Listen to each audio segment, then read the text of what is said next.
जय मसीह की सबको। आज का वचन है मलाकी की पुस्तक 3 अध्याय उसका 10 वचन, जो दशमांश के बारे में है। यहाँ लिखा है, सारे दशमांश भंडार में ले आओ कि मेरे भवन में भोजन रहे। और सेनाओं का यहोवा यह कहता है कि ऐसा करके मुझे परखो कि मैं आकाश के झरोखे तुम्हारे लिए खोलकर तुम्हारे ऊपर अपरंपार आशीष की वर्षा करता हूँ कि नहीं। हालेलुया। हम बहुत बार होता है कि जब हमें दशमांश देने की बारी आती है तो हम हाथ पीछे कर लेते हैं कि नहीं, इस बार हाथ थोड़ा तंग है, इस बार दशमांश नहीं देते या थोड़ा सा ही दान दे देते हैं। ओके, तो जब भी आप दान करें तो सबसे पहले आपको क्या करना है, जो यीशु मसीह ने हमें आज्ञा दी।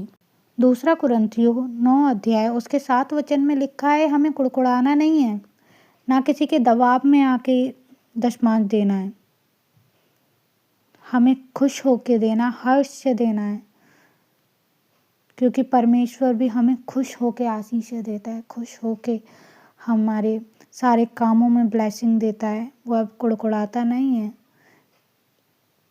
तो हमें भी कुड़कुड़ाना नहीं है, किसी के दबाव में नहीं आना है और खुश होके दान देकर यहाँ पे लिखा है कि परमेश्वर ने ये भी कहा कि परखो कि मैं आकाश के झरोखे तुम्हारे लिए खोलकर तुम्हारे ऊपर अपरंपार आशीष की वर्षा करता हूँ कि नहीं। बताओ, यहाँ परमेश्वर हमसे खुद बोल रहा है कि मुझे परखो कि मैं तुम्हारे लिए आकाश से आशीषों के झरोखे खोलता हूँ कि नहीं। तो मेरे भाई और बहनों, आप अपना दशमांश दें और ये ना सोचें कि आज हमारा हाथ तंग है या अभी नहीं दे सकते, बाद में देंगे।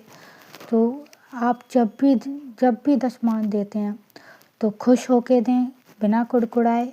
परमेश्वर आपके हर काम में इतनी ब्लेसिंग देगा, थोड़े से पैसों में इतनी ब्लेसिंग देगा कि वो सारे काम कैसे हो जाएंगे, महीने का खर्चा कैसे निकल जाएगा, आपको खुद पता नहीं चलेगा और कुछ पैसे आपके बच भी जाएंगे और आपकी सैलरियाँ बढ़ेंगी।